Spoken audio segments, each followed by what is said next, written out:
السلام علیکم ورحمۃ اللہ وبرکاتہ۔ کسی مسجد میں جماعت ہو رہی تھی، دو بچے مسجد میں داخل ہوئے ذرا تاخیر سے اور دونوں جماعت میں داخل ہو گئے۔ جب نماز ختم ہوئی تو ایک بچے نے بڑے معصومانہ انداز میں دوسرے سے کہا کہ یار دیکھو، ہم نے بہت اچھا کیا کہ ہم آتے ہی نماز میں شامل ہو گئے اور ہم وضو کرنے کے چکر میں نہیں پڑے۔ اگر ہم وضو کرنے لگ جاتے تو ہم نماز سے رہ جاتے اور نماز ختم ہو جاتی۔ بے عینی ہی یہی مثال آج کے دور میں ان اساتذہ اکرام پر بھی فٹ بیٹھتی ہے جو بغیر لیسن پلاننگ کے کلاس میں آ کے ٹیچنگ کرتے ہیں، تدریس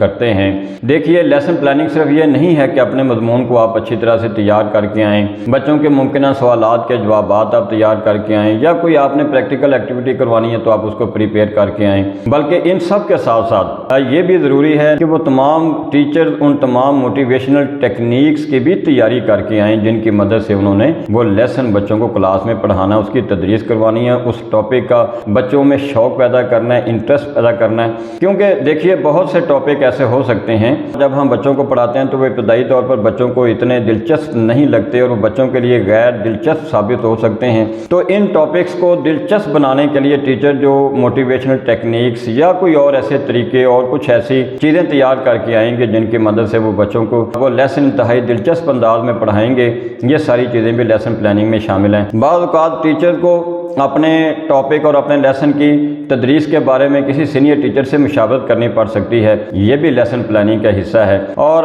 جو اساتذہ کرام کمپلین کرتے ہیں کہ بچے ہمارے لیسن میں یا ہمارے مضمون میں دلچسپی نہیں لیتے اور وہ شوق سے میرے مضمون کو وہ نہیں پڑھتے اور مجھے رزلٹس نہیں دیتے، تو ہم ان سے یہ پوچھتے ہیں کہ آپ لیسن پلاننگ کتنے شوق سے اور کتنی توجہ سے کر کے آپ اسکول میں آتے ہیں؟ آپ نے اپنے ٹاپکس کو دلچسپ بنانے کے لیے آپ نے کتنی محنت کی تھی اور آپ نے کتنی تیاری کی تھی؟ یاد رکھیے، ہوم ورک صرف بچوں پر کرنا ہی فرض نہیں، اساتذہ کرام کے لیے بھی ضروری ہے کہ وہ اپنا ہوم ورک مکمل کر کے اسکول میں آیا کریں۔ اور یہ لیسن پلاننگ دراصل ٹیچرز کے لیے ایک ہوم ورک کا درجہ رکھتی ہے۔ اور جو اساتذہ کرام یہ کہتے ہیں ہمارے پاس تو وقت نہیں ہوتا، ہم گھر میں کہاں سے ہم اتنا وقت نکالیں کہ ہم لیسن پلاننگ کر کے اور ہم ان ساری چیزوں کی تیاری کر کے آئیں، تو ہم ان سے پوچھتے ہیں کہ آپ کیا سوچ کر اس مقدس پیشے میں آپ تشریف لائے تھے؟ اگر آپ اس مقدس شعبے میں آپ تشریف لے آئے ہیں، اللہ نے آپ کو موقع دے دیا ہے، تو بڑی معذرت کے ساتھ میں آپ سے یہ عرض کروں گا کہ لیسن پلاننگ کے بغیر خدا را بچوں کو کلاس میں مت پڑھائیے۔